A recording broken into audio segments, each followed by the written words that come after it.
es cuidaros y acompañaros y formaros en el camino, porque cuidaros a vosotros no es solamente cuidar vuestro futuro, es cuidar el futuro de la ciencia y el futuro de la investigación, en particular la investigación biomédica, porque estamos en un instituto de investigación. Y ese futuro, como bien ha señalado Laura, no es exclusivamente del futuro de la ciencia, sino del futuro de la sociedad, porque todos sabemos que sin ciencia y sin investigación el futuro se torna bastante oscuro. Y para guiarnos en este viaje de acompañamiento y en este viaje de formación, pues tenemos grandes referentes que son tremendamente necesarios cuando alguien que empieza una carrera científica mira en quién me puedo fijar y a quién puedo limitar y a quién puedo mejorar. Tenemos referentes del pasado y no queda más que con extremado reconocimiento hablar del gran Don Santiago, ¿no? Que no solo nos da el nombre, sino nos da luz.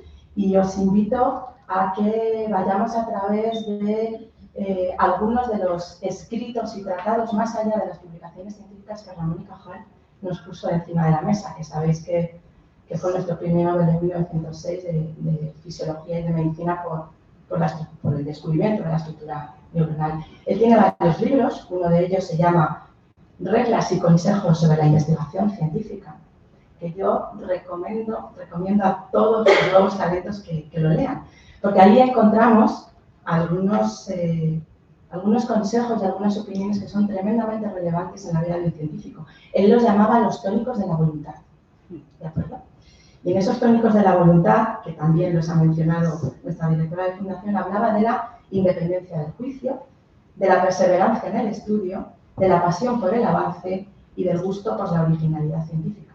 Y comentaba que todas estas cualidades definían de alguna manera a un gran científico. Así que, después de la jornada de hoy, echad un pensamiento si, como jóvenes talentos, incluís estas cualidades en el día a día.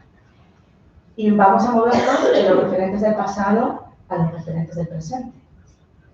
Y aquí tenemos, y es personalmente un gran honor para mí, empezar a introducir a uno de los referentes del presente más importante, la doctora Miriam Orozco. No, el anuncio que hay que presentar a la estrella como se merece. Bueno, la doctora Gorospe es una gran referente, una referente muy cercana, y vais a comprobar por qué. Estudió biología en la Universidad Complutense de Madrid, una de las universidades que integra nuestro Instituto Ramón y Cajal de Investigación Sanitaria.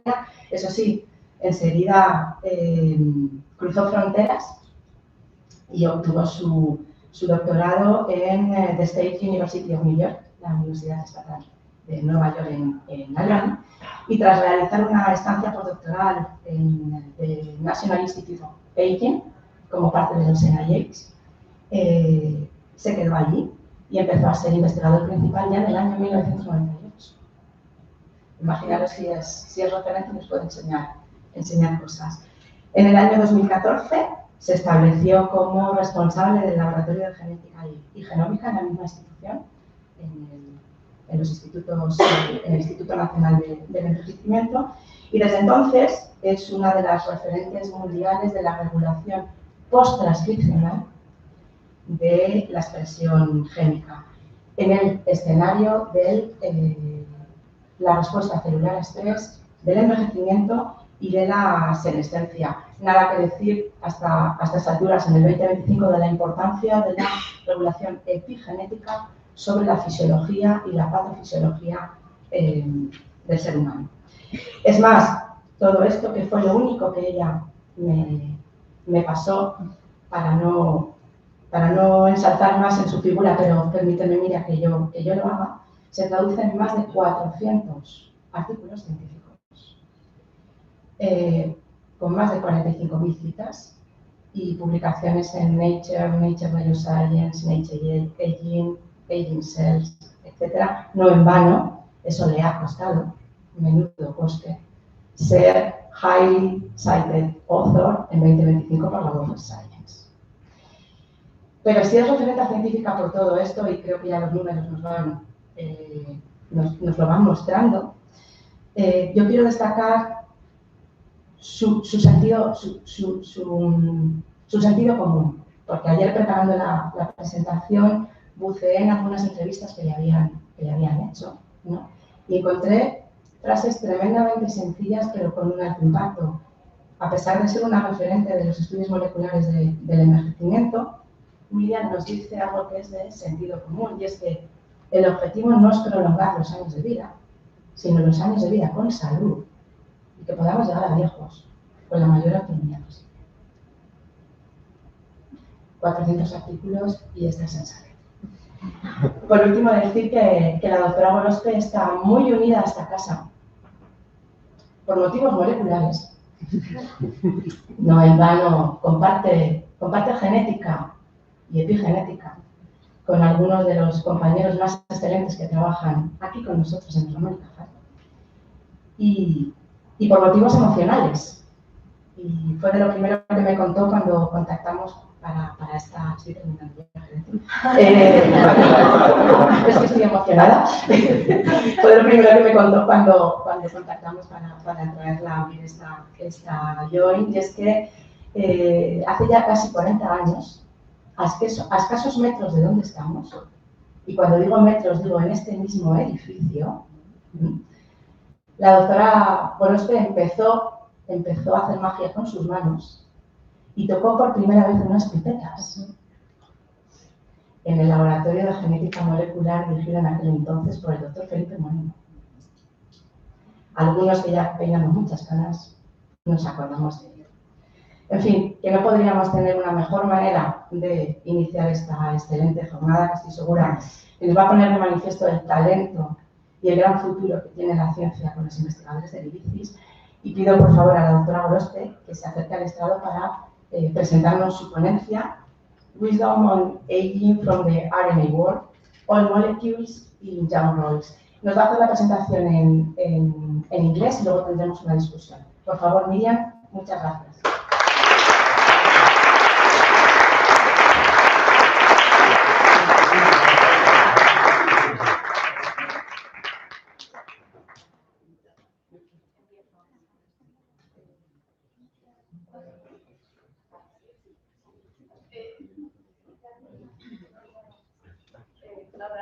Muchísimas gracias por la generosa acogida y por todo el cariño con el que me has invitado a participar en la jornada de hoy. Muchísimas gracias por todo lo que presentáis y bueno, y también de contaros un poquito de lo que ha hecho mi grupo. Esta charla no es una charla que va en gran profundidad en un proyecto concreto, sino más una visión un poco más general de lo que nos interesa en este campo de la expresión génica en el envejecimiento. Entonces,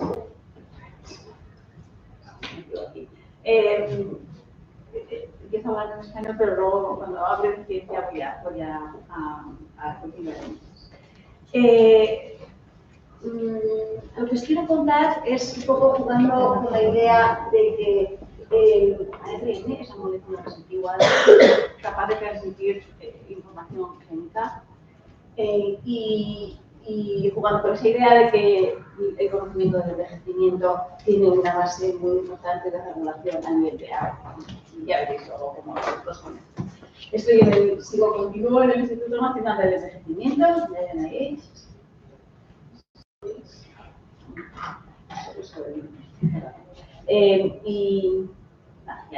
Lo que os voy a contar lo acaba de contar Laura, o sea que lo voy a ir rápido. Hice la carrera en la Complutense y en la segunda de la carrera, pues una de mis profesoras de bioquímica nos dijo que ya estaba haciendo doctorado en Ramón y Cajal y que si queríamos ver un laboratorio de verdad, que fuéramos con ella un día. Entonces yo me animé a echar un ojo y nada, eso pues fue la primera vez que pisé en un laboratorio y la verdad es que no me dejaba hacer mucho porque yo no era parte de un programa especial, solo un poco a ver. Y me dejaba meter pipetas, hacer algún gel, participar en las presentaciones de ciencia que hacían los lab meetings y un poco más. Pero me entró un gusanillo y realmente a partir de ahí ya pues terminé la carrera pensando que ya quería hacer el doctorado y de hecho, aunque la ciencia en España es impresionante, es magnífica, os estáis formando, yo creo que en el mejor sistema educativo del mundo, y lo digo con conocimiento. Llevo en el NIH 35 años y los investigadores que llegan de España son los que están más formados, tienen más dedicación. O sea, no tengo muchas cosas que decir de la educación. Aún así, yo decidí irme a Estados Unidos y una cosa que me ha dicho Laura, porque no lo sabe, es que yo pedí plaza en unos 20 sitios y solo me cogieron en uno. En esa universidad que fui en la Argentina, y el doctorado, y luego hice un postdoc en el NIH y ahí me quedé hasta hoy. Nosotros en el NIH es enorme, hay casi 40.000 miembros en el NIH, no todos son científicos, son administrativos. 27 institutos, uno de ellos es el mío, del envejecimiento, que está en Baltimore, esto es este edificio que veis aquí. Estamos ubicados en un campus de Johns Hopkins y luego pues, hay muchos más. Realmente la sede del NIH es casi una ciudad que está en Bethesda. Vale. Y también quería contaros que en algún momento de esos años tuve 4 hijos. Aparte de mi vida científica, pero tengo una familia. Vale, bueno, pues ya. Now I'll switch. So yes, the mission of the National Institute on Aging is not to find ways to live forever, but to find ways to reduce, delay, prevent age-associated disease and disability so that we can reach old age as healthy and active as possible. And I'm always hesitant to use photos that I find from the internet, so I found my own. And here is a healthy, active adult. This gentleman is 79 years old, and he's my grandfather. He was a rower all his life, and he is with the team in his village in Italy. Here's my grandma, his wife. She's here 96 years old, and this is one of her great grandkids also. Remain healthy and active into old age. So really, this is the goal. The goal is to improve the health span. And this is the overarching mission of the NIA, and the NIA is comprised of immunologists and cardiovascular scientists and neuroscientists, and etc. We contribute the perspectives, tools, and knowledge and approaches of cell and molecular biologists. Okay, so the first thing I'm going to do is introduce the group that I work with, these amazing cell and molecular biologists that are part of my lab. So much like labs at NIH, we have stable or permanent staff. I have a few biologists, these are technicians, but they're really career technicians. Some of them have been there longer than I have, and they're incredible scientists in their own right. And then we have staff scientists as well. And then we have a nice group of trainees. Many postdocs. I only have 4 right now, but this group is usually a little higher. And we also have post-baccalaureate fellows. Yes. Post-baccalaureate fellows. These are kids who have finished their bachelor degrees, and they are training in the lab for 2 years before they move on to PhD programs, medical schools, etc. And so really to support this amazing group with a variety of interests, expertise, and research goals. Our program is a little bit diverse, right, to accommodate everyone's interests. And so we focus on 4 things. And I'm not going to touch on all of them today, but I do want to tell you a little bit, kind of the broad picture of what we do. So we look at changes in body composition quite a bit, how cells change over time as we age in tissues and organs. We're very interested in understanding how, as we age, the body's ability to sense, metabolize, and create energy changes as well. as we grow older, the ability of our cells to respond to stress and mitogens declines. This is another area that we look at quite a bit. And we're interested in cell molecule-based cell neurodegeneration. So it's a very broad program, but it's actually quite interconnected. And so to be on the same page and make sure you understand the framework of what we studied today in the lab.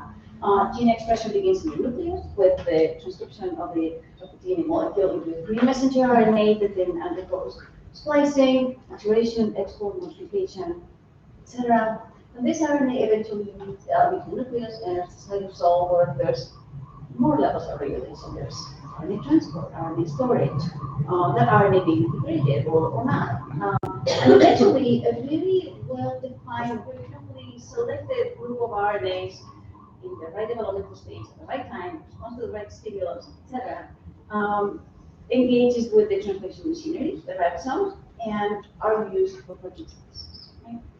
And proteins, of course, continue to be modified. So really, the flow of gene expression is very complex and it's regulated at many, many levels. And my lab is primarily interested in all these post-transcriptional factors, especially those affecting RNA. Proteins may be modified, turned over, transported, exported into something like cellular vesicles, another area of biology that we are very interested in, but I won't touch on today. And the flow of genetic information continues. So mostly we focus on RNA, and in particular on the factors that bind RNAs, and help decide post-transcriptional data, right? So RNA binding proteins that bind RNAs and do all the things that I just went through: splicing, maturation, export, decay, translation, etc. Non-coding RNAs, small RNAs and microRNAs that typically repress messenger RNAs, as well as long encoding RNAs that affect gene expression in a wide variety of ways, and I'll touch on some of them. Some of these RNAs are linear, some are circular. Too. This, by the way, is an area of RNA biology that is so exciting and so unexpected that it's really, really fun to study. Okay, so as we think of aging, we really look through this lens of ribonucleoprotein complexes, of these RNAs engaged in regulation through all these binding factors. So the title, again, the title is connecting the fact that RNA is a small molecule, and here we are trying to understand all of it, right? And so I'm just very quickly going to go through history of the world, history of the Earth, really. 4.5 billion years ago, the Earth was formed, so thereafter there was a stable hydrosphere, and a few molecules began to emerge. And some of them began to polymerize and form what looked like the beginning of an RNA. Right? A little later, these RNAs became more complex, more longer. They started to bind themselves and bind proteins, and the complexity of genetic information and genetic transmission began to give rise to life. After RNA, the RNA molecule, DNAs emerged, and these are, of course, much more stable, and from there we now start to see viruses and bacteria, and the wide, beautiful variety of species that we know today. So yeah, the focus of the work is really on this initial molecule transmitting genetic information. So RNAs, as you know, are very diverse. Some RNAs encode proteins, a very important class of RNAs, but as you may be aware, it's also a very small portion of the total RNA that the cell makes, only 2%. The remaining 98% are non-coding RNAs, RNAs that have other functions, not to encode protein, but to somehow drive gene expression programs. In other words, some have structural properties, like some RNAs, for example, and many of them have regulatory properties. And I'm going to tell you about 2 of them today. Again, RNAs and microRNAs. And I'm not going to say too much about them, but please be aware that when you think of gene expression, there are so many regulations, that there is so much regulation that occurs at the post-transcriptional level. once the RNA has been made.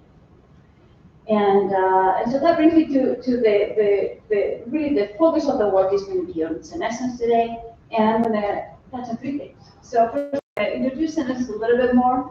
It really is a very hot area of aging research, and then I'm going to tell you about why do we care about senescence, what pathologies are really telling us that senescence is important, and we need to understand it well, and we need to be able to modulate it. And finally, I will tell you really vignettes, very, very short examples of how we are understanding senescence by looking into regulatory outcomes.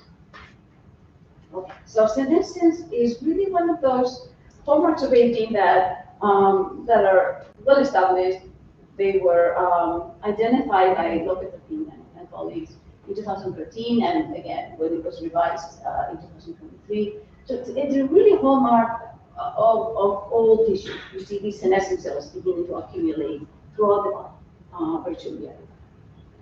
They arise from cells that are normal in tissue. So this is part of a larger study, but here we were looking at tissue microarrays taken from young donors, and I'm sorry, pancreas, spleen, liver, intestine, brain, many other tissues.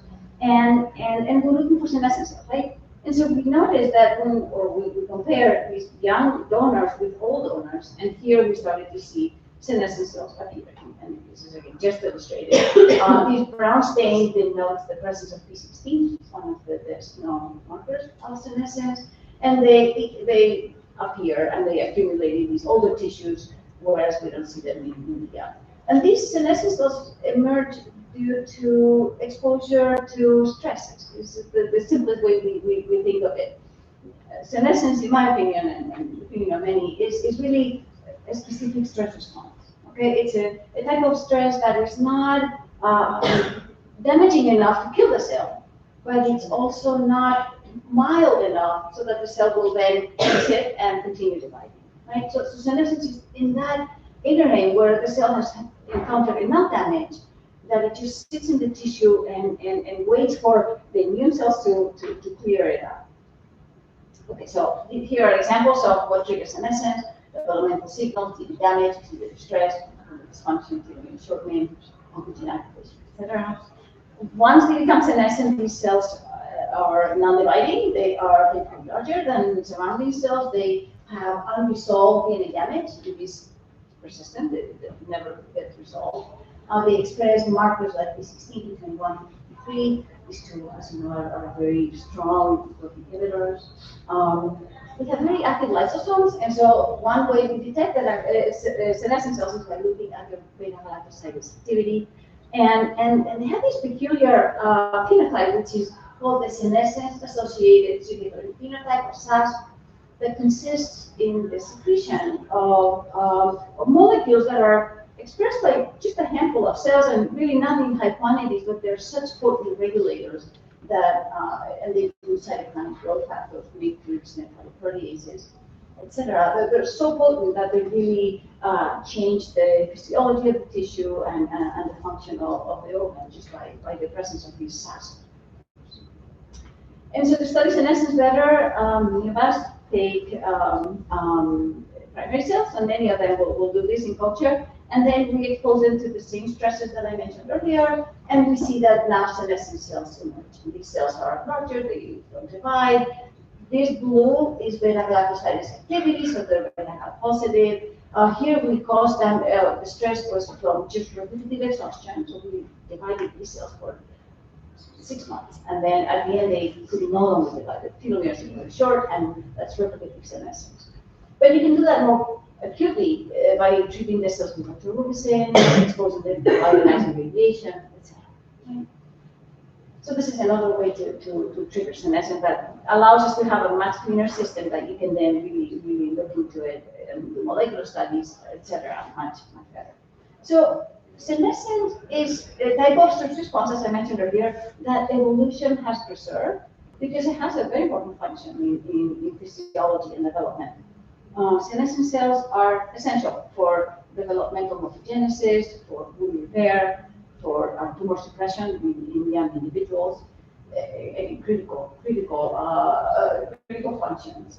However, as we age and these senescent cells accumulate in larger and larger numbers for the reasons I mentioned with the SAST and other problems, they begin to be associated with a lot of pathologies and problems with old age, right? As you can see, a list here is not sarcopenia, arthritis, cardiovascular disease, obesity, diabetes, cataracts, COPD, tumor promotion. So curiously, the same process that protected cells and was tumor suppressive in younger individuals, now in older persons, those same cells are now tumor promoting because the SAST includes things like VEGF and other growth factors that promote tumor growth, neurodegeneration, immune dysfunction, etc. And so there has been over the past, I would say, 15 years or so, a really strong interest in being able to modulate senescence so that we can avoid some of these age-related problems.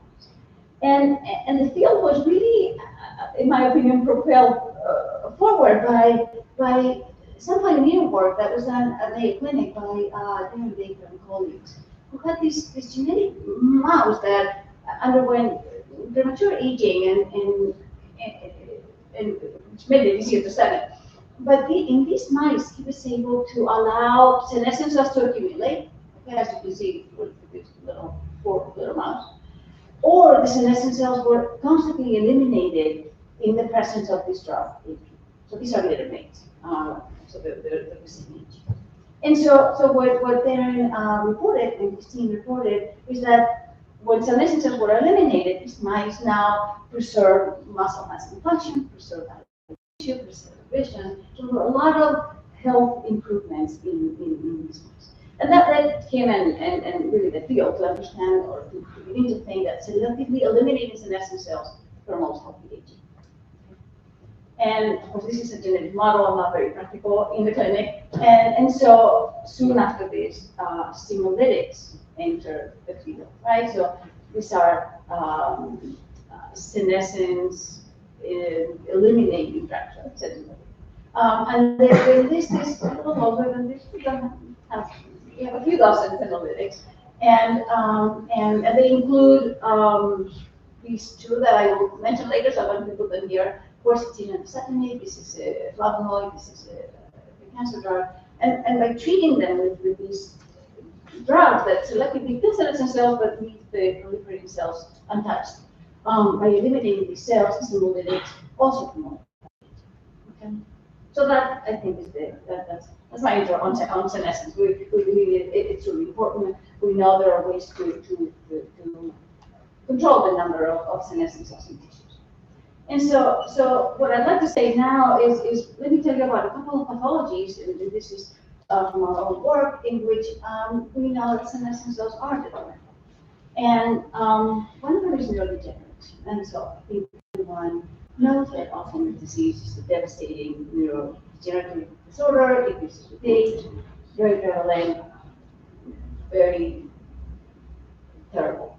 And AD, Alzheimer's disease, is really the consequence of massive neuronal loss in the brain. And this loss is due in part, in large part, in fact, to the presence of toxic deposits in the brain, including A beta plaques. And so in this particular study, we very simply went ahead and asked whether these toxic compounds, A beta plaques, these aggregates, which we knew caused oxidative stress in the surroundings, etc., whether it caused senescence in cells that support neurons, right? So we focused on astrocytes and dendrocytes, microglia, and these two the studies found that, in fact, oligodendrocytes appear to be a class of cells that were particularly affected by, at least in this correlative study, by the presence of beta amyloid. So these are amyloid beta plaques, okay? And what she found was that embedded in these plaques were these cells that were positive both for a marker of oligodendrocytes, OLI2, and also a marker of senescence between. Right? So these cells are both senescent and oligodendrocytes. We did not see much representation of astrocytes or microglia in similar studies. And so this was intriguing, but there's only so much we could do. These are patients. These are immunofluorescent staining brain from a person who died and had AIDS. So to be able to ask the questions a little more mechanistically and with more hypothesis driven, we turn to mice. So mice don't develop AD, but they can be transformed by genetic tools into mice that develop plaques. And so these mice overexpress a mutant form of the human amyloid precursor protein. So this is the protein that gives rise to the beta amyloid deposits, and presenilin 1, which is the protease that produces the APP in order to release that toxic peptide. So by 7.5 months, these mice do develop plaques, as you can see down here, compared with the wild type, there's plaques. A blow-up of this field shows that these plaques have a beta in brown. They also show some signs, I don't know if there's but some signs of beta galactosidase activity. So these are, in fact, blue plaques. And so this was interesting to us, right? So now we have senescent cells in mouse plaques. And so we wanted to learn more about this, these little deposits. And so we used a technique that I don't think we use anymore, because now one would do something like maybe spatial transcriptomics or some other more careful detection. But we used, this is what we had at the time, this was maybe 10 years ago. We did laser capture microlensing, right? So we cut very carefully around the plaques. We cut these tissue segments, these discs, and then capture them, and then isolate RNA from them, and then look for markers, right? And so indeed, we found markers of ED, markers of oligodendrocytes, markers of senescence, CDK inhibitors, as well as SAPS markers. So we believe that in the mouse also we have these plaques in which we have oligodendrocytes that are senescent with all the So then Pisu was ready to ask you the question that we had set up to address. And that is, if we eliminate senescent OPCs, the senescent cells in the plaques, do we see any changes in the immune? And so this is what she did. She took the genetically modified mouse that developed plaques at 3.5 months, and then she treated them for with either nothing, with the above, or with senolytics once a week for 11 weeks. And then at the end of 11 weeks, she did a battery of tests. I'm only going to show 3 of them. So by histology, she saw that the vehicle-treated mice had all these plaques. The plaques were big, as we had seen before. But in the presence of quercetin and dasatinib, there appeared plaques and smaller diameters, and also we saw much less beta-galactosidase in these plaques.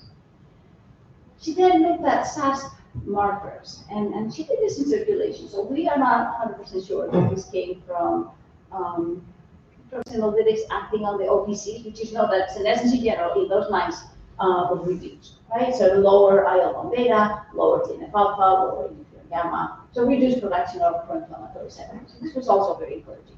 In the presence of the senolytic, we have lower inflammation in these mice. And the third is a test that measures learning and memory. It's called the Morris Watermaid test. And this is a test in which mice are asked to swim in a murky water pool. And the mice are taught where a platform is located, right? And then the question is, how well do they remember where that platform was placed sometime later?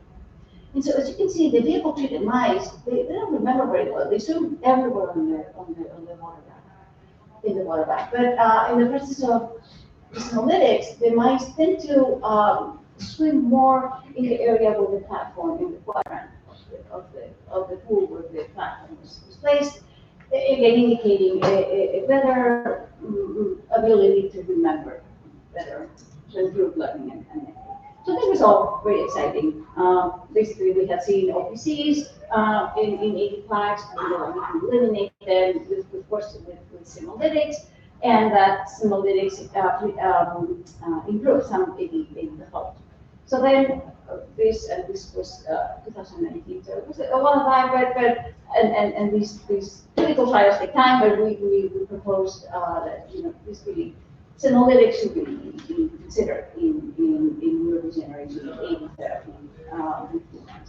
And so there hasn't been too much done in this field, but 2 studies have come out, and they're both super small. Okay, so this one in Nature Medicine only has 5 participants, and this one has 12. And they begin to lay the groundwork. Right now, we know that these are safe interventions, and in the tiny pilot study of persons who are expected to develop AD, there was a non-significant, but the trend was in the direction that at least with disease mice of improvement, but then we do way more than 12 participants. So things are moving in that direction. All right. So I'm going to move now to the second example of again, senescence having a role in an age-related problem. And here the age-related problem is autoimmune, okay, which increases as we grow older. So for this, I need to introduce a study that my lab and the NIH is involved in. It's called the Sardinia study. The last 3 letters happen to be the same as the NIA. It has been ongoing for more than 2 decades, and it takes advantage of the fact that on the island of Sardinia, the population has preserved their genetic composition pretty purely, actually. There have been few invasions, and so it's a very Catholic island, Catholic country, and so all the churches have impeccable genealogy of the different families. So it's very easy to track families and to do genetic studies in general. Okay, so we've collaborated extensively with them. And in this particular study, we focused on BAFF, which is a cytokine that is one of those central cytokines in this task. All right, so senescent cells, whether we're looking at them in culture or in tissues, express BAFF, this cytokine, B cell activator. All right, so what do we see in Sardinia? So we found that in Sardinia, multiple sclerosis is very elevated. And if anybody's interested, I can, at the end, I can say more about why multiple sclerosis is elevated and how that's connected with biology. But what the data told us was that many of these persons with multiple sclerosis had a variant of that. This is not a mutation. This is a variant, much more common. Okay, and in fact, if a person has both alleles in the wild-type form, that person has low levels of BAFF and low propensity to, or low likelihood of having multiple sclerosis. If the person has both variant alleles, now the levels of BAFF are very high, and the chances that that person has or develops multiple sclerosis is also much higher. Heterozygote has an intermediate. So jumping to the discovery, the variant actually introduces an mRNA that is identical in most ways. So the 5' UTR is identical, 5' untranslated region is identical. The coding region, this is what makes BAFF, is identical as well. And the 3' UTR is longer for the wild type, but it's a little bit shorter for the variant. Right? So it makes the same protein, but just the regulatory region is a little bit shorter. And that's because there is an insertion of this nucleotide right here, which functions as an alternative polymorphisation site. And so for a good portion of the variant mRNA, the poly A begins right here. So the RNA is shorter, right? The messenger RNA, that's it. The messenger RNA is shorter. But it actually, this shorter UTR is actually very important in the following respect. The wild-type form has 2 sites of repression by microRNA 15 and it leads to low BAFF. That's what I mean. In the variant, there's only room for 1 microRNA, 1 B15 site, and this repression is very weak. And so these persons with the variant form express high BAFF resistance. So this was, we reported this a while back, but one of the Sardinian scientists wanted to dig deeper and say, well, you still have one side of repression, why is this not working to reduce BAFF? And so she continued to work along with another Sardinian, Olivia. We both I decided to do some molecular biology on it and identified a factor, right? And so very briefly, this is a little bit more jargon, more deeper molecular biology, but basically they synthesized the different VTR of the wild type BAF in a test tube in vitro and in the presence of biotin. So now this RNA could be used as a bait to capture any proteins that are capable of binding, which we obtained from TP1 monocytes. And now this complex could be brought down with streptavidin that is biotin, and now we can dissociate everything that's coming down in the pellet, purify the proteins, and do mask it. I'm just going to tell you that the protein that was most highly enriched and less in the controls, and after lots of cleaning steps and elimination of noise, etc., was this one, NF90, also known as high level. Right? So NF90 binds the wild type form of BAF. And so we mapped it a little bit, and the mapping was also informative actually, because we saw that NF90 binds the different VTR again. In fact, it binds exactly past the alternative polymerization site, right? So here is where NF90 binds. So bind, as you can see, it only binds the wild type, not the short variant form. And again, just jumping to the model and how we think this all fits together. NF90 actually we think helps recruit, maybe by changing the conformation, helps recruit the NF15 to the different VTR of BAF, and that needs to go back in the variant NF90 cannot bind because it doesn't have a sequence, and it's already occupied by the foliate, and gives the regression decision. Right. So again, this is another example of how tracking this senescence-associated gene, this protein, BAF, we're gaining information on the biology of in this case immunity, and it also I think provides a cool example of an RNA binding protein and a microRNA working together in tandem to repress. Okay. So I'm just going to jump to the very end, and this are going to just be broad strokes or vignettes of how we approach gene expression programs in senescence by focusing on those non-coding RNAs for the most part. Okay, so I'm going to say a little bit about linear RNAs, circular link RNAs, and microRNAs very briefly. Again, just to leave you with the flavor of the thing too. Right, so these of course have a lot of RNA binding proteins, and so we've looked at RNA binding proteins implicated in senescence in the lab. In fact, here's some work we did in A2R. This is a protein that binds messenger RNA and generally improves mRNA half-life, improves translation, etc. And we see that in senescence, so this is looked at the year. So more than 20 years ago, we were already looking at this protein, and we knew it was very low in senescent cells. And I'm going to get back to it in some of the link RNA works I wanted to mention, and also H2R is very first one. Okay, so many of the proteins, AUF1 and NF90, GRSF1, they also change with senescence and in fact drive gene expression associated with senescence. Okay, but let me take a look at the non-coding RNAs. These are more the topic today.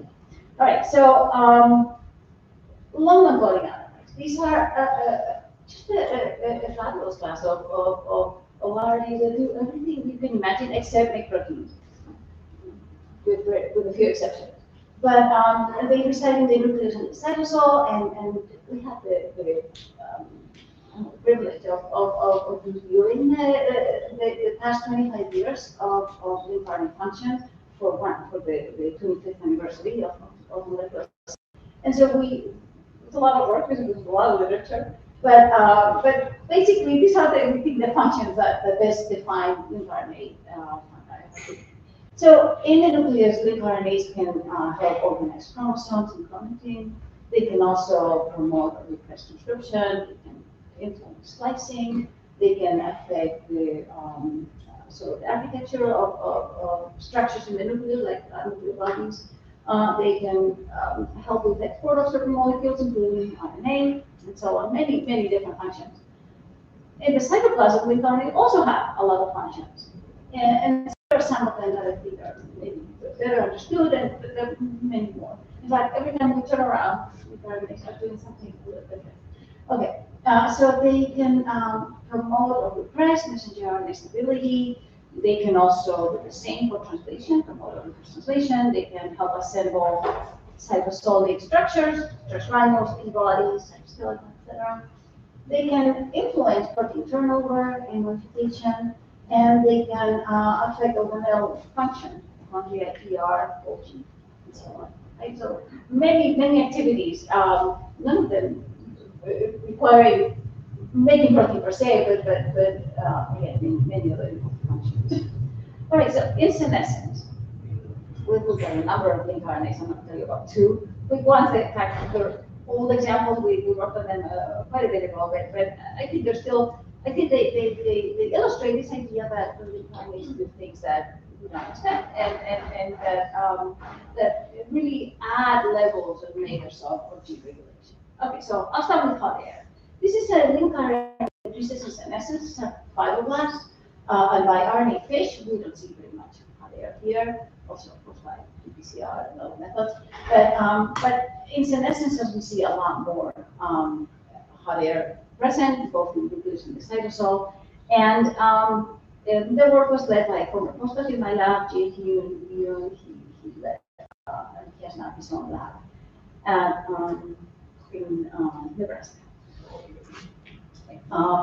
Okay, so HR binds hot air, and this interaction leads to the recruitment of LED7 and LED7 decay of iron. Okay, remember HR is very low in senescence, so now we have a lot more hot air because the link RNA becomes stable. So in proliferating cells, we see relation of hot air in senescent cells. This link RNA is stable. And hot air binds a number of very interesting proteins. And some of them, as we reported in this article, function together, right? So BC3 and MEX3B are E3 ubiquitin ligases. So these are the enzymes that attach ubiquitin to proteins that are targeted for decay. And so in senescent cells, where hot air is abundant, right? These interactions are much more efficient because the link RNA creates a substrate or a platform for proteins that function together to find each other and be in physical contact. And so this is, again, an efficient way to eliminate SYM14 1 and Ectaxin 1. And sure enough, when we looked at our proliferating and senescent cells, we see that Ectaxin 1 and SYM14 1 levels are much lower. So this is the same thing. I just told you cartoon form, so I'm going to skip it. And jump to the other link RNA that we, one of the first link RNAs we studied in senescence and just fell in love with just the exciting ways in which link RNAs work. All right, so link RNA B21, much like hot air, is a target of HR. And this is curious, and I don't know if this is kind of a trend in link RNAs, but it also recruits the LED7 complex, and there's a LED7 site on link RNA B21. So in proliferating cells, there's a lot of degradation of link RNA B21, so we see very little of it. But in senescent cells, we see a lot more. And here, as we were looking for interactive molecules, we discovered that this link RNA binds two messenger RNAs, CTLNB1, which encodes beta-catenin, and which encodes the transcription factor. And through these partial complementarity sequences, link RNA repress translation of these two. Okay, again, we published this a long time ago, so I won't go into more detail. But these are not two examples, right? In which a link RNA reduces protein synthesis, protein levels, one by promoting decay, it's in the case of hot air, and one by preventing translation. Okay. Let me, okay, so I hope we're talking that I'm not going into a lot of depth. I just wanted that I wanted you to get the idea of how these non-coding RNAs regulate senescence in different ways. Circular RNAs, another fascinating class of RNAs. These are well, non-coding as well, but the ends are covalently closed, right? So these molecules are very stable in the cell and in serum, and so they make very good markers, biomarkers in some studies.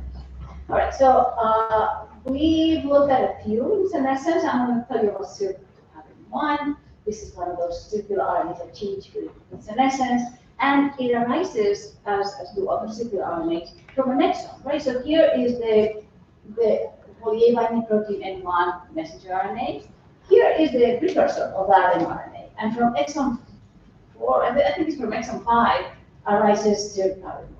And it's very small. This circular RNA is only 152 nucleotides long.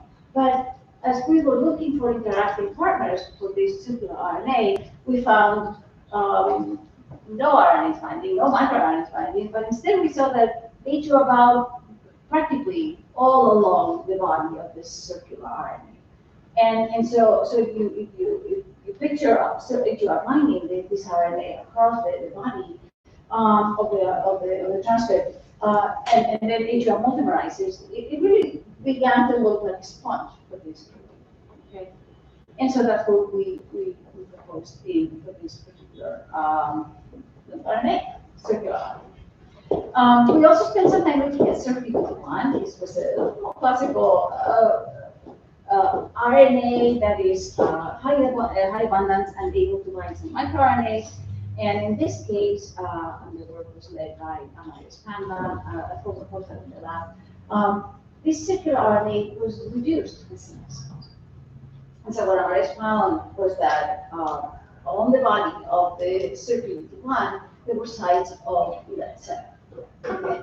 And so when this circular RNA was very abundant in proliferated cells, LET7 was sequestered, at least locally. We were a little nervous to think that every circular RNA is a sponge, because I really don't think that's the case. But for CYP201, we did see a sequestration of this microRNA, which became unavailable for reducing other messages. In senescent cells, CYP201 levels drop, and so now LET7 is free and able to repress many messenger RNAs, including proliferative proteins and survival proteins.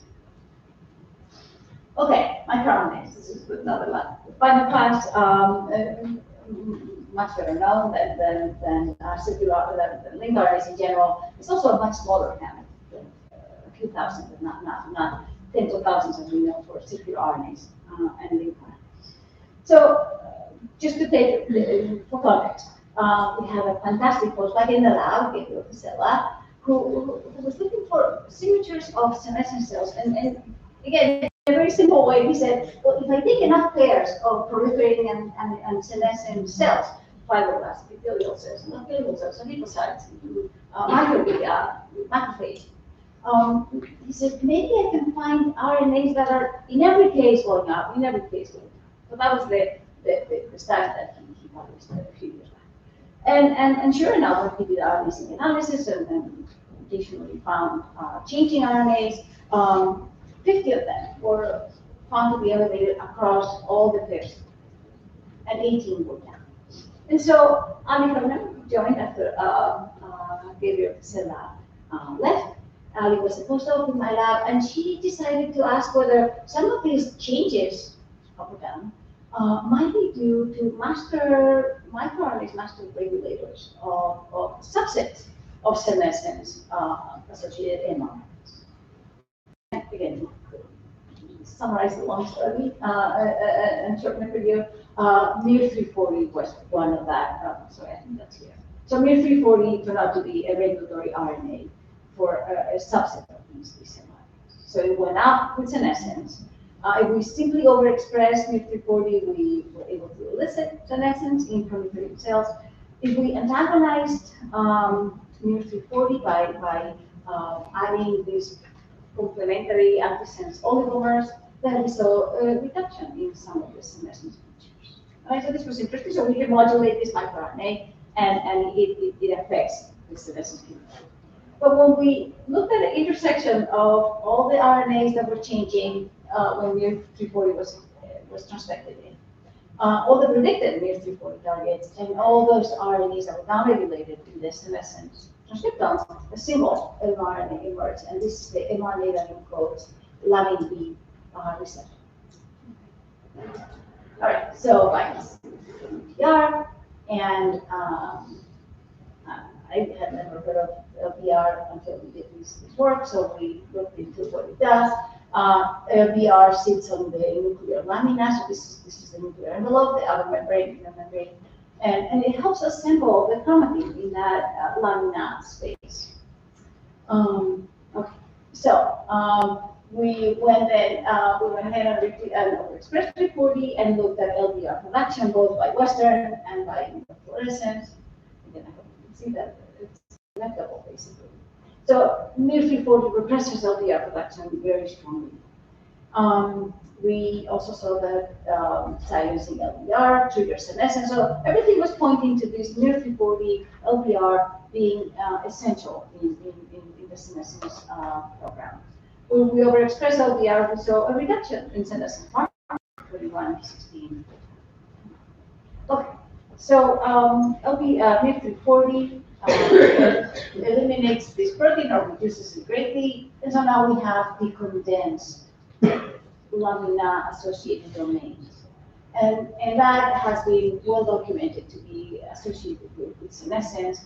There are many line elements and other non-coding elements that are expressed in this region and now become increased as the lamina decondenses, the chromatin decondenses. So basically we said, well, can we exploit this feature of MIR340, right? If MIR340 is triggering senescence, can we then use it to push through full senescence cells that have maybe just encountered some damage, but they're not senescent yet?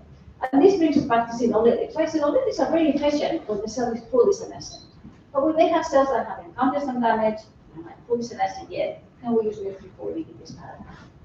And this is my last data slide. And so what I found was, in fact, with two senolytics, D plus Q, sapropterin plus quercetin, and these APT77, when she took pre-senescent cells and simply treat them as senolytics, there was just not very big reduction in cell viability. But at the same time, if she forced senescence by introducing MIR340 at the same time, senescence was much more obvious and well, has improved, right? So the elimination of senescent cells is improved. Once you look at gastric activity, which is the flip side, right? So the more gastric activity, the more senescent. Same with D plus Q and with the other senolytic, there was a slight increase, but then when MIR340 was added to cells, so we can think of it like as a coadjuvant or some sensitizing approach or sensitizing step, so that we can then use she saw much more cell death, as you can see here on the right. Okay, so I'm done. I'm just going to summarize what I told you today.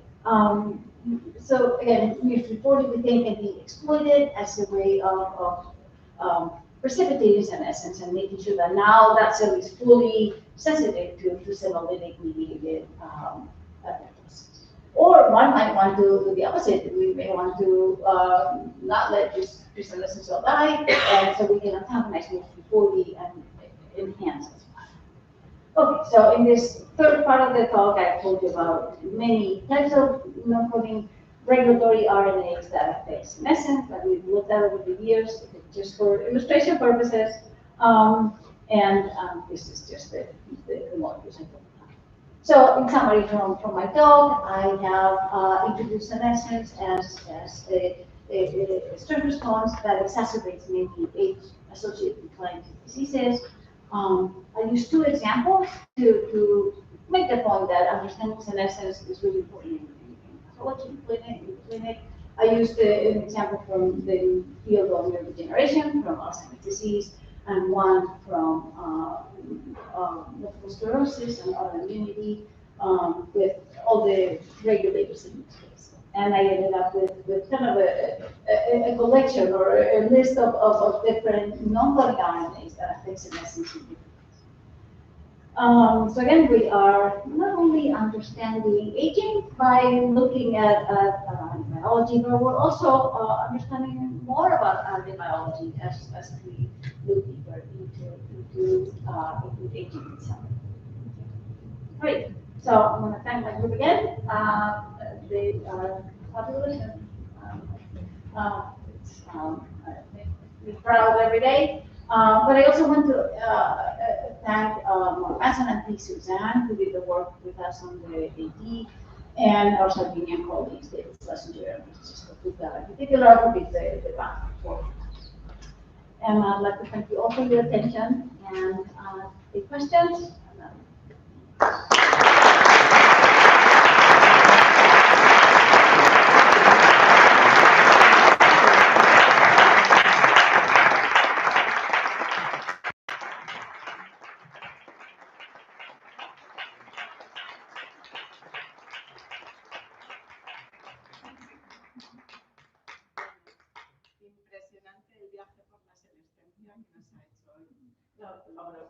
¿Alguna pregunta en la sala?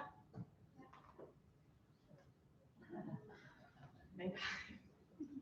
So, have you studied at all if there are more splicing events or aberrant splicing events?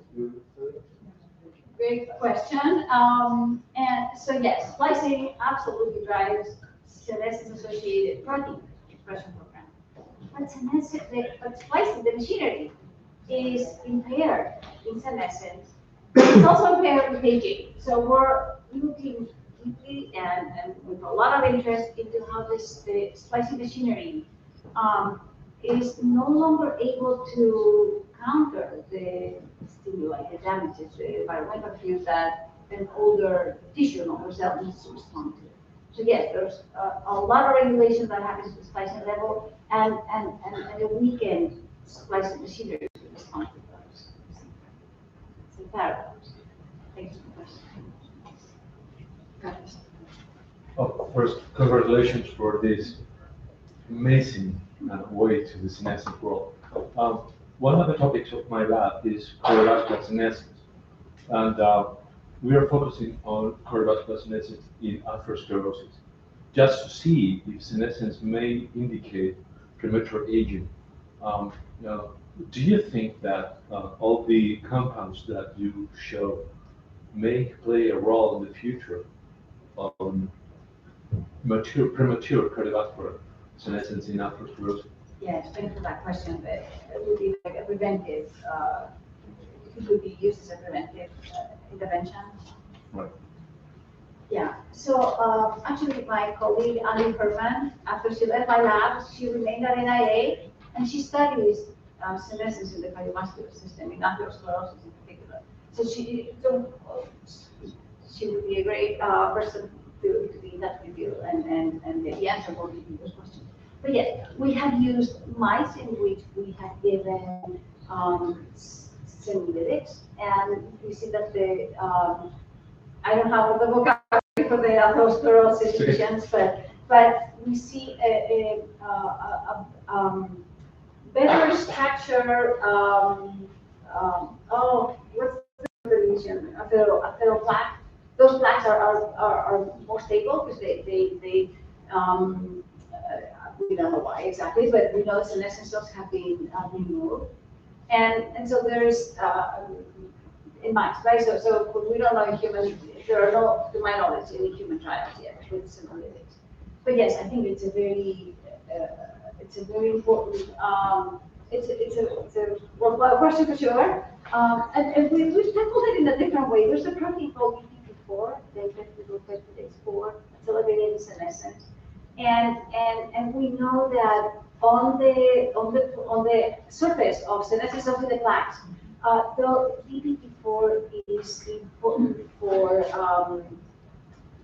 coagulation and complement system activation. So by eliminating, by actually we can use gliptins.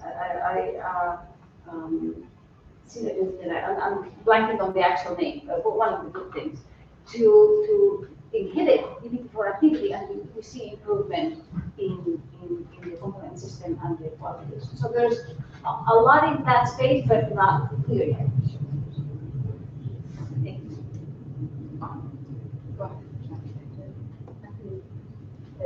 the line in this question, any data or planning to have data in the clinical impact of this it's mainly in physical function, for example, which is a healthy aging. Yeah. So we're not a clinical lab. We don't have clinical studies. But I can tell you others do, and they have seen improvement in macular degeneration, sarcopenia, fibrosis of the lung. There are a few very specific, instances in tissues that can be easily accessed. That's the other problem too, to be able to access the proper senolytic. So yeah, those studies are ongoing with a lot of work, a lot of excitement. Another question, someone? Thank you for the amazing presentation. I just got curious about the particularities of the Sardinian population and why there were programs to multiple sclerosis. I don't know if you could explain more about that. Yeah, thank you. I love that question. Thank you for asking. So Sardinia is very close to Africa, of course, and so malaria was endemic in last century, actually, at the beginning of in the 1900s. And so, but before that, for millennia, right, Sardinians had a lot of exposure to malaria. And so people who had slightly elevated levels of BAFF were protected versus those who didn't. So over time, Sardinia has the highest level of BAFF and the highest presence of the variant anywhere in the world. So I think it engendered protection. So it was protective, especially in the young ages. When you grew older, right, having too much BAFF around was contributing to multiple sclerosis. But it's a little bit like a thalassemia story, that there is a, geography mixed with history, and so in this case, the presence of the malaria parasite made those people who express more BAFF to be protected, and so those individuals perpetuated their gene with a variant because it was protected for them during their younger years. Well, one last question from me. Kind of philosophical and not easy question. How do you envision the interaction between all the non-coding RNAs, circulating microRNAs, non-coding RNAs, for mitigating the expression of one gene in sense, and because all these networks interacting. We usually clean it up. But Yes. at the end, everything is together. So how we do? Yeah, it's very hard. I'm hoping AI will help us with that because you need to keep a lot of different parameters in mind. But yes, you're right. And so I think it's helping us to not be so categorical. MicroRNAs may sometimes different gene expression, but other times it may, in other circumstances, in another cell, in another environment, recruit a protein or actually the parole expression of some mRNAs. It's also positive thermal translation, etc. So I think we just need to keep in context. We need to keep in mind how much of that regulatory RNA there is, in what part of the cell. Now that we can look at single cells, we're getting at least we know that the one cell is making these RNAs. Right before it was just this, mixture of food or blood, right? The best we could do, but now at a single cell level, we can really be more precise. So I think we just need to be aware that it's all combinatorial. They're all binding and removing, and they're working together, and sometimes competing, and sometimes cooperating, and sometimes it's synergistically. I don't know. So it's a great question, and also one to think about. It's not a single answer, of course, but we just need to keep that awareness. Open mind for it. Bueno, yo creo que hemos terminado. Miriam, ha sido... Espera, no te vayas.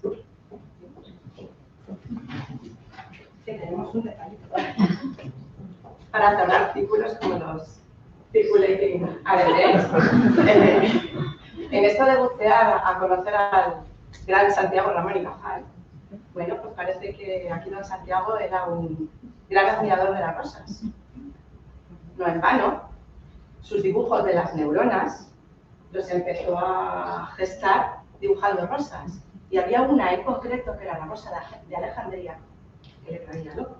Es más, saltaba tapias para robarlas en los jardines. Así que, por si acaso Miriam no se acuerda y no está ligada a Ramón y Cajal, vamos a dar una rosa de Alejandría eterna, de esas que no hay que cuidar, porque no sabemos si han entrado en el estanque de sí. ¿Vale? Pero para que te acuerdes de nosotros, muchas gracias.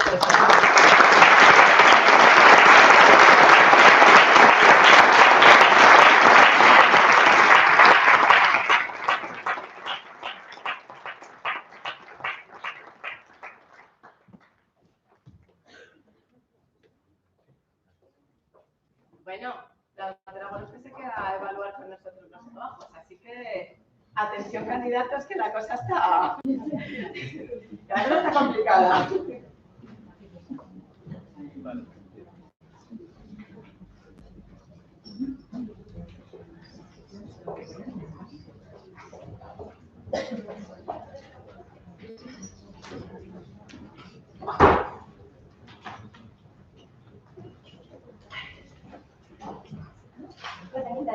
Bueno, primero quería agradecer a la doctora Miriam por compartir con nosotros esta primera tan apasionante y estoy segura que todos hemos aprendido muchísimo con ella. Además, también quería destacar que es una gran inspiración para los doctorales debido a que en tus inicios estuviste aquí en el Ramón y Cajal.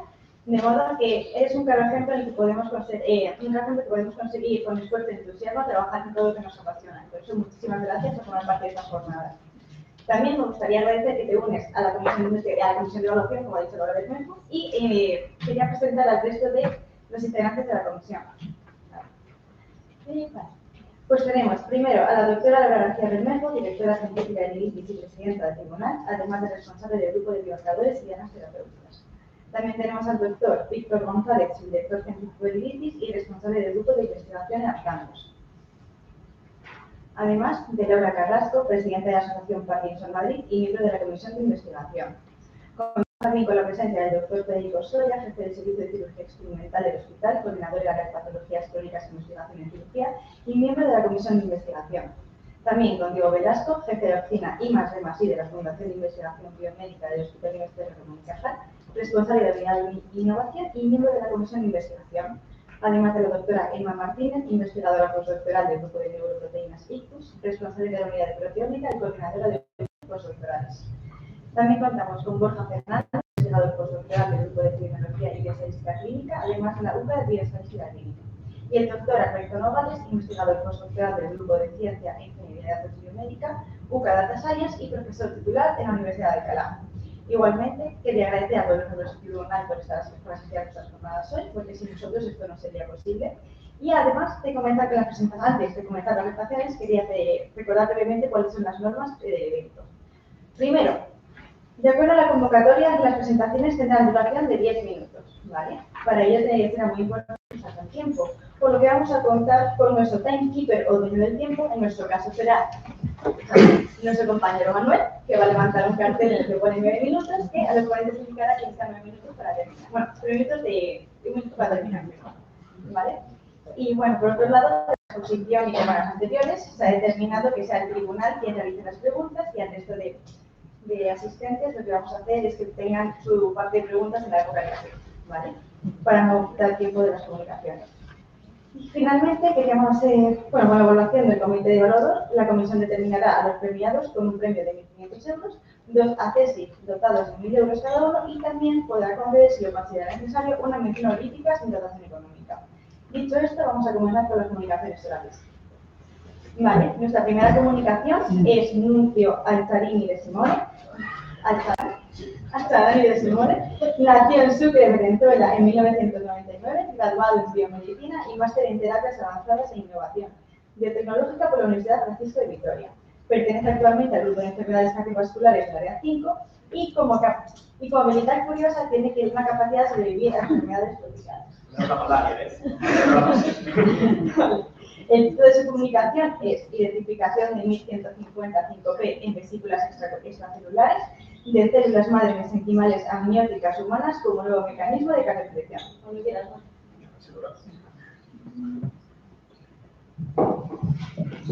Como te empiezo la presentación. Muchas gracias por la introducción y gracias a Alexis por darme la oportunidad de presentar aquí mi trabajo. Este es parte de mi proyecto de tesis y, bueno, voy a ir viendo varios de los resultados, ¿vale? Bueno, en primer lugar, yo creo que si pongo antecedentes que las enfermedades cardiovasculares son una de las principales causas de mortalidad en el mundo, todos estamos de acuerdo y todos lo entendemos perfectamente, pero si nos vamos a nivel molecular, ¿qué es lo que estaría ocurriendo después de un infarto agudo del miocardio?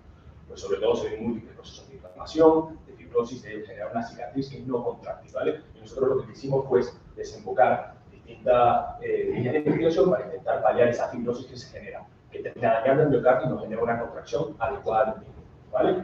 Como esto surge el grupo de las células mesenquimales, o células madre mesenquimales, actualmente también conocidas como células normales mesenquimales, que tienen múltiples capacidades, tanto actividad restaurativa, también capacidad de diferenciación de múltiples líneas celulares, una actividad inmunomoduladora y además de una actividad táctica, que es donde se está centrando mucho las investigaciones actuales en eso, ¿vale? Ya que se da la liberación de múltiples factores que pueden favorecer una recuperación de distintas patologías, pero nosotros nos vamos a enfocar sobre todo en uno comentado anteriormente por la doctora Miriam, que será por la liberación de microRNAs, ¿vale? Muy bien, nosotros lo que quisimos hacer fue intentar ver cómo estas células, porque anteriormente, no las células mesenquimales derivadas de la membrana amniótica, pero sí otro grupo de células mesenquimales, han participado hasta en ensayos clínicos para poder paliar estas patologías que surgen después del infarto agudo del miocardio. Entonces, nosotros lo que decidimos fue hacer una aproximación en la que podríamos estudiar qué podría estar ocurriendo en el tejido, en el miocardio per se, que podría estar siendo lo que generase la respuesta donde podría estar actuando este grupo de células. Entonces, haciendo varios estudios GWAS, bueno, nosotros no lo hicimos, solo lo que hicimos fue el análisis de los mismos, que justo la doctora Miriam me presentó un Manhattan Plot, que fue prácticamente seleccionar como los distintos puntos que se habían elevado de los mismos. Surgió MIAT es un long non-coding RNA, ¿vale? Un long non-coding RNA lineal. Y antes de introducir, antes de hablar de todos los experimentos, quería explicar más o menos cómo funciona, en esencia, a nivel molecular, los long non-coding RNA. Ya hemos tenido una introducción bastante grande, pero para ponernos más o menos en sintonía, los non-coding RNA muchas veces lo que hacen es interaccionar con microRNAs. Según la imagen que tengo aquí a la derecha, como podéis ver, los microRNAs, como todos sabéis, se encargan sobre todo de bloquear la expresión de ciertos RNA mensajeros. Y lo que se ha visto últimamente es que los long non-coding RNA pueden interferir con estos microRNAs, dando por consiguiente la expresión del RNA mensajero. Pero que haya quedado claro, si no, en la siguiente diapositiva lo veremos también. Entonces lo que decidimos fue buscar qué podría estar teniendo interacción con este long non-coding RNA. Y haciendo múltiples estudios, sobre todo en base de datos, con muchas cosas informáticas, logramos ver que el microRNA 150 estaba relacionado con el infarto del miocardio y también con MIA. Además de este, estudiamos otros, pero vamos a focalizarnos en este diario, ¿vale? Entonces, si tenemos que sería el diagrama tal que... Tenemos el diagrama tal que MIA se puede encargar de inhibir el microRNA 150, que se ha visto que puede ser favorable en el entorno cardiovascular. ¿Qué es lo que inhibe microRNA 150? Que al estar inhibido por MIA, da lugar a la expresión del mismo. Aquí podemos decir que tuvimos un golpe de suerte porque justo a finales del 2022, podemos decir que se publicó directamente en el 2021, en el 2023, ¿verdad? Salió OXA4. OXA4, descubierto por el grupo de Kim Ilmen en la Universidad de Indianápolis, descubrieron que OXA4 es un factor porfibrótico regulado por microRNA 150. Entonces determinaron esta ruta que estoy presentando aquí, patológica, de la que MIA y OXA4 son factores que incentivan un ambiente profibrótico después de un infarto del miocardio, y el microRNA 150 es uno que es capaz de paliar este factor profibrótico y por consiguiente dar mejores outcomes, ¿vale? Muy bien. Antecedentes, y lo he puesto antes, ¿vale? Que la diapositiva tiene imágenes explícitas, por si acaso. Utilizamos un modelo de isquemia de reperfusión miocardial entre la ligadura temporal de la arteria coronaria descendente anterior izquierda, y con esto lo que vamos a hacer es tratar a distintos grupos de animales de la capa amniótica. Entonces tratamos tanto a 2 días, como a 7 días, como a 14 días, ¿vale? Ya os digo de antemano que el día en que más nos vamos a enfocar va a ser el día RNA, ya que estamos hablando de los non-coding RNAs y microRNAs, tanto en las zonas sanas como en las zonas infartadas. Aquí lo que vemos es un análisis funcional, presentando en la parte de arriba la fracción de eyección del ventrículo izquierdo, por decirlo de una manera simple, es un parámetro fundamental para determinar si el ventrículo izquierdo está funcionando bien, que se puede expresar en porcentaje de la sangre que es inyectada por el corazón, pues de la sístole, ¿vale? Y la fracción de acortamiento. Y si lográis ver, aquellos ratones que han sido tratados con las células, tanto día 2 como día 7 como día 14, proceden a una recuperación de esa fracción de eyección del ventrículo izquierdo, ¿vale? Quisimos darle rigurosidad al estudio y añadir otro grupo celular que sabemos que no tiene ningún tipo de componente cardioprotector, que fueron fibroblastos. Y como podéis ver, no hay ningún tipo de diferencia significativa en los grupos, tanto a nivel de la fracción de eyección del ventrículo izquierdo como la fracción de acortamiento. A nivel de arquitectura del tejido cardíaco, logramos mediante la técnica de hematoxina y eosina y el fibromico de Masson estudiar tanto la fibrosis como la necrosis producida en el tejido cardíaco. Y como podéis ver aquí en las imágenes, aquellos tratados con las células tanto día 2 como día 7 y hasta el día 14, se observa menos sitios de necrosis en las imágenes de la izquierda y menos sitios de fibrosis en las imágenes de la derecha, ¿vale? Es decir, que nos está generando esa cicatriz poco contráctil que da lugar a, bueno, con el tiempo a un fallo cardíaco, ¿vale? Muy bien, pero si estamos diciendo que esto puede estar mediado por factores paracrinos, tenemos que estudiar estos factores paracrinos. Entonces nos indicamos a estudiar los niveles de microRNA 150. Primero en el cultivo celular y luego en el tejido cardíaco. Entonces, nosotros logramos ver estos niveles de microRNA 150 producidos por las células mesenquimales derivadas de placenta, en la que observamos tanto a nivel intracelular, que lo expresaban, a nivel de exosomas, que es donde normalmente suelen expresar estas pequeñas moléculas de RNA, como podéis ver en hipoxia, que es lo que ocurre tras un infarto del miocardio, aumentar el nivel de microRNA 150, podemos ver que en condiciones de inflamación como el LPS, aumentaba también la expresión de los mismos, comparándolo con otra línea celular, la expresión de esto era mucho más alta, y también hicimos un experimento de recaptación de vesículas extracelulares, ¿vale? Un EVA uptake. En esta, como podéis ver, utilizamos células de miocardiocitos plaqueados y eran sometidas al secretoma de estas células, observando por consiguiente un aumento del microRNA 150 interno, intracelular de estas células al haber sido expuestas con el secretoma de las células mesenquimales derivadas del placenta, ¿vale? Muy bien. En el tejido cardíaco, que es lo que prácticamente nos interesa, en efecto funcional, ya que somos un laboratorio de medicina translacional, pues lo que observamos es que cuando tratamos a estos animales que hayan sufrido el proceso de isquemia de reperfusión, a día 21, después de haber dado el tratamiento con las células, veíamos que los niveles de microRNA 150 aumentaban tanto en las zonas sanas como en las zonas infartadas, y que los niveles de OXA4, ese factor profibrótico, disminuían, como podemos ver aquí en la gráfica de la derecha de abajo. Muy bien, si estamos diciendo que el microRNA 150 por consiguiente tiene un efecto fundamental en la mediación de la cardioprotección por parte de estas células, ¿cómo podemos validar esto? Pues lo que decimos fue realizar una dirección del microRNA 150 en las células mesenquimales derivadas de membrana mioica. Lo que hicimos fue diseñar un sistema de CRISPR-Cas9 mediante una acción doble, tanto del pre-microRNA como directamente en la secuencia del loop. Y con esto, como podéis ver en la gráfica de la izquierda, se presenta que los niveles de microRNA disminuyeron. Si alguien tiene dudas con el procedimiento de cómo hicimos la selección, os lo puedo contar sin ningún tipo de problema y encantado. Al administrar estas células en los animales, los animales que han pasado el infarto agudo del miocardio, podemos ver que la fracción de eyección del ventrículo izquierdo no se recuperaba como ocurría en aquellos que habían recibido las células sin evitar, que los niveles de microRNA 150 a nivel plasmático disminuían en comparación con aquellas células que no habían sido evitadas, y que los niveles de OXA4 aumentaban cuando las células que no habían sido evitadas se mantenían bajos, ¿vale? Además de que los niveles de microRNA 150 disminuían. Tiene bastante sentido, es decir, que estamos diciendo que el papel de microRNA 150 en la cardioprotección es fundamental, ¿vale? Muy bien. Para la extrapolación de esto a la clínica, y fue varias charlas que logramos ver nosotros a lo largo de la ponencia en un congreso que hicimos hace poco, vimos que la administración sola de las IVIs, es decir, sin las células per se, para poder extrapolar esto a algún momento al clínico que tendría más sentido, replicaba mucho de los efectos que habíamos visto anterioridad con la administración de las células. Pero ya que somos un laboratorio translacional, lo que decimos fue que si estamos hablando de que el microRNA 155P es el principal modulador y que tiene un papel fundamental, vamos a introducir el microRNA 150 de otra manera. NIL10, que muchos de vosotros estaréis familiarizados, una nanopartícula desarrollada y patentada por el laboratorio del Dr. Carlos Zaragoza, que lo que se encarga es de tener un perfil análogo para IL10 y potenciar la señalización de la ruta de IL10 para favorecer la cardioprotección temprana, es decir, reducir inflamación sobre todo. Aquí tendríamos más o menos la estructura de NIL10, y lo que decidimos fue introducir un mimetizador de microRNA 150 dentro de esta nanopartícula. Entonces, en la siguiente imagen que voy a presentar, que es la última, lo que logramos observar es que la introducción de esto generaba principalmente aumentos de niveles de microRNA 150 y disminución de los niveles de OXA4, favoreciendo también la cardioprotección y la disminución de la fibrosis. Ya para terminar, todas las conclusiones, que evidentemente estamos diciendo que el microRNA 150 tiene un papel fundamental en la cardioprotección, sobre todo mediante la regulación de esta vía, este eje patológico de vía microRNA 150 y OXA4, que la terapia puede ser dirigida partiendo nada más de las vesículas extracelulares y también puede ser reproducible y libre de células mediante el uso de la nanotecnología. Una última conclusión, si me permitís, que quería dar, que luego tomo agradecimientos, es que este trabajo ha sido presentado en múltiples congresos. La semana pasada presentamos en Nueva Orleans, en la AHA, y el año pasado, bueno, el último Joined lo presenté en formato póster y hoy lo estoy presentando aquí en formato de presentación. Y quería ver si nada más con esto que se hace bastante trabajo de investigación o para presentarlo en múltiples congresos internacionales.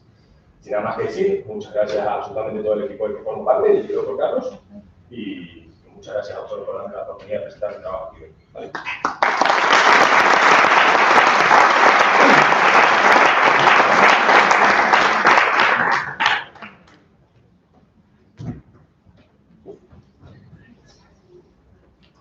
¿Alguna pregunta para anuncio por parte del comité?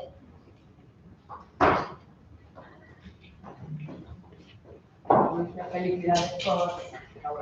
Así, ya me da pena pensar antes.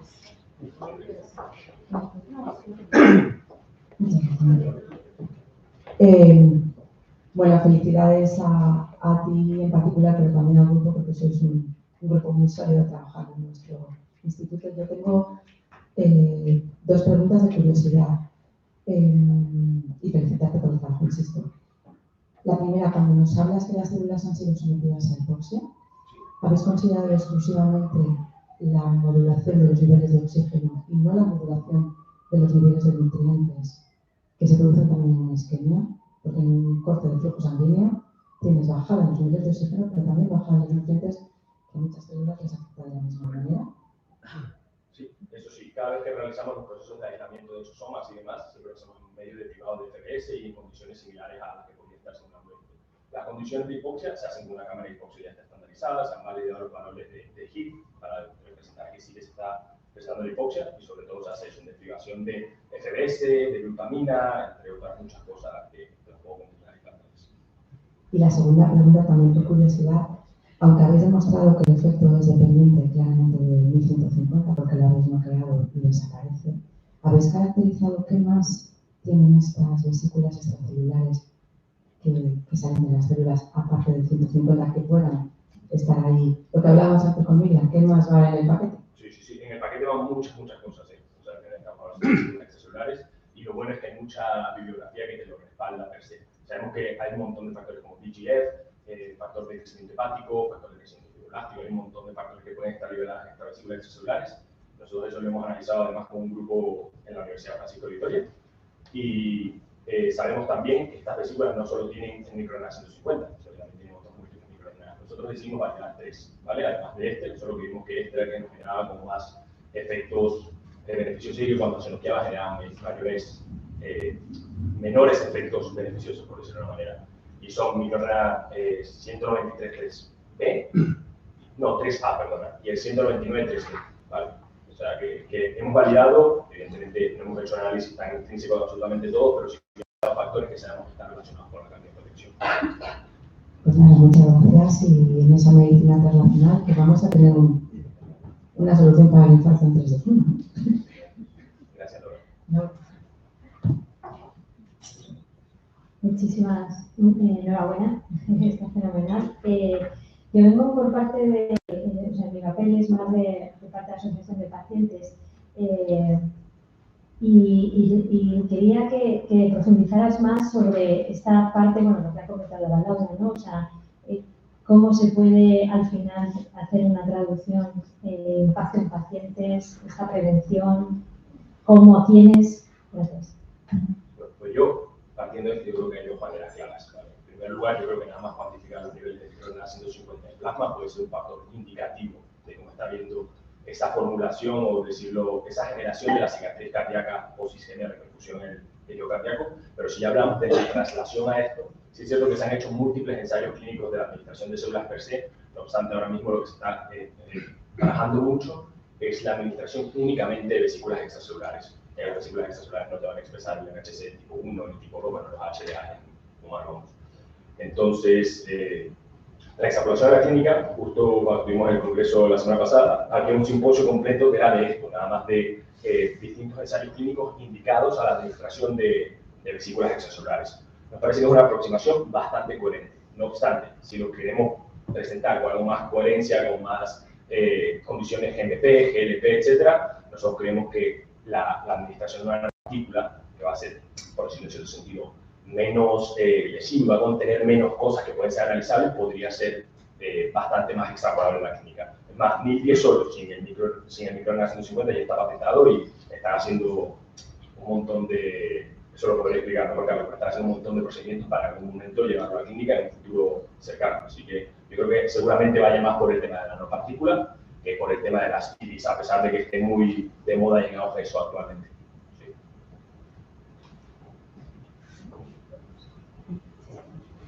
Felicitarte, la verdad es que trabajo muy interesante. Mi pregunta va un poco por la especificidad de este microRNA. ¿Has visto, o se ha publicado SA4 como un target? ¿Hay definidos otros? Y si lo hay, ¿cómo habéis visto algún efecto tóxico porque esté regulando a su vez otros mRNAs? Sí que hay otros efectos de microRNA 150, es más, el grupo este que comento de Indianápolis que descubrió esta ruta, antes de presentar esta ruta había presentado otra que sobre todo está relacionada con los receptores adenérgicos, y microRNA 150 no solo se ha visto en el tejido cardíaco, sino que también en fibrosis hepática ha aparecido en fibrosis pulmonar, en otras patologías, pero normalmente va como más en el nicho de fibrosis, más que en otras condiciones. No obstante, no deja de ser un microRNA. Estoy 100% seguro de que hará otras poblaciones genéticas que ahora mismo no hemos evaluado y que deberíamos evaluar porque todavía no se conoce bien la población de absolutamente todos ellos. Así que, una buena pregunta.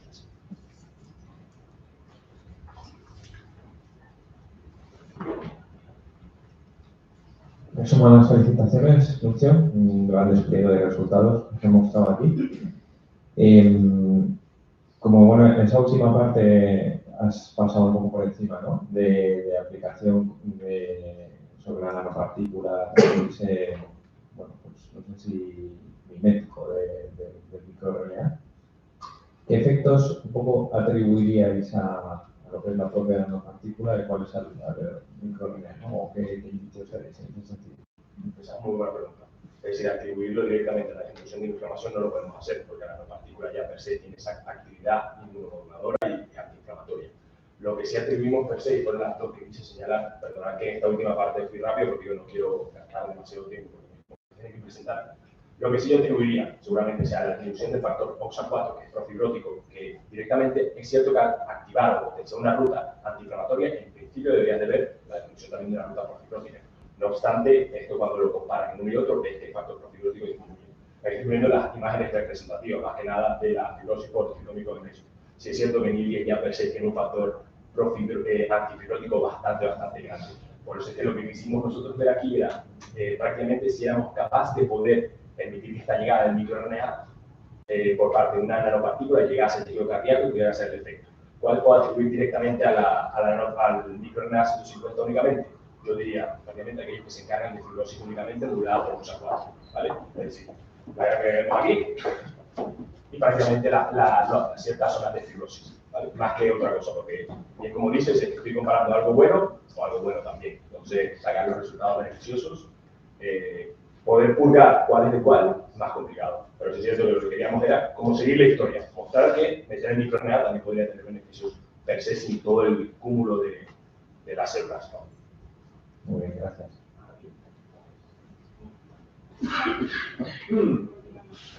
Gracias,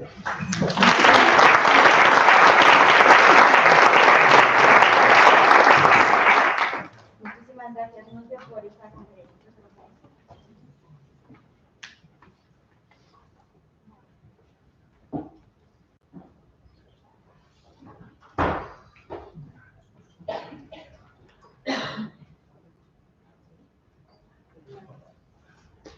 Mientras se abre, voy a presentar a la siguiente comunicación oral, que es Sara de López Quiñones, nació en Madrid en 1994, graduada en Biología y máster en Investigación en Ciencias en la Universidad de Alcalá. Actualmente pertenece al grupo de diabetes, obesidad y reproducción humana de la 5. Como habilidad extraña, es capaz de quedarse dormida en cualquier sitio en tiempo récord. Y bueno, el título de su comunicación es Perfiles metabolones en pacientes con diabetes tipo 1 con diferencia de control derivado de la modificación continua de glucosa.